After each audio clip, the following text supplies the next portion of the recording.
Party ticket తెచ్చుకొని కోట్ల రూపాయలు కుమ్మరిచ్చి ఇంటింటికి తిరిగి కాళ్ళు మొక్కి మందు దాపి బిర్యానీ తినబెట్టి ఓట్లు వేయించుకున్నాక లేలే ఆ ఎలక్షన్ చెల్లది కొట్టేసి కొత్త నోటిఫికేషన్ ఇస్తాం ఫస్ట్ కాంచెలి మళ్ళా ప్రచారం చేయాలంటే ఎట్లుంటది?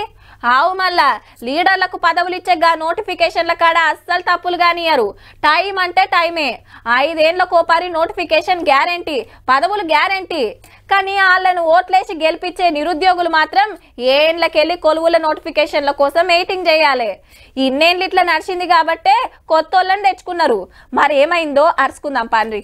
టీఎస్పీఎస్సీ కొత్త చైర్మన్ ఎవరు, టీఎస్పీఎస్సీ కొత్త చైర్మన్ ఎవరు అనే చర్చలు జోరుగా నడుస్తున్నాయి. అయితే ఎక్కువ వినబడుతున్నది ఆకునూరు మురళి సార్ పేరే. కొత్త సీఎం సారు పిలువనంపుకొని సలహాలు సుత అడిగిండు. మురళి సారు పాత కలెక్టరు, పెద్ద చదువులు చదివిన దళిత బిడ్డ. పాత గవర్నమెంట్ పక్కకు పెడితే కొలువుకు రాజీనామా పెట్టి ఆంధ్ర సర్కార్ కు చదువుల సలహాదారుగా పనిచేసిండు. కొన్నొద్దులు పేపర్ లీకుల మీద నిరుద్యోగుల తరపున గట్టిగానే కొట్లాడిండు. బీఆర్ఎస్ కు ఓటేయొద్దని జాగో తెలంగాణ పేరు మీద బస్సు యాత్ర సుత చేసిండు ఎలక్షన్ టైంలోనే. అయితే సారు ఏజీ 62 ఏండ్లు కాబట్టి రూల్స్ ప్రకారం రాదని కొందరు అంటున్న మాట.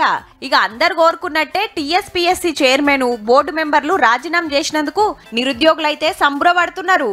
రాగానే తొలి వారం రోజుల్లోపే టీఎస్పీఎస్సీ కమిషన్ తో మొత్తం పూర్తిగా ప్రశ్న అందరితో రాజీనామా చేయడం చాలా మంచి పరిణామం. కాంగ్రెస్ సర్కారు ఏం చేస్తే న్యాయం జరుగుతుందో సుత చెప్తున్నారు. చాలా మంది నిరుద్యోగులు ఏళ్ల తరబడి వెయిట్ చేస్తా ఉన్నారు.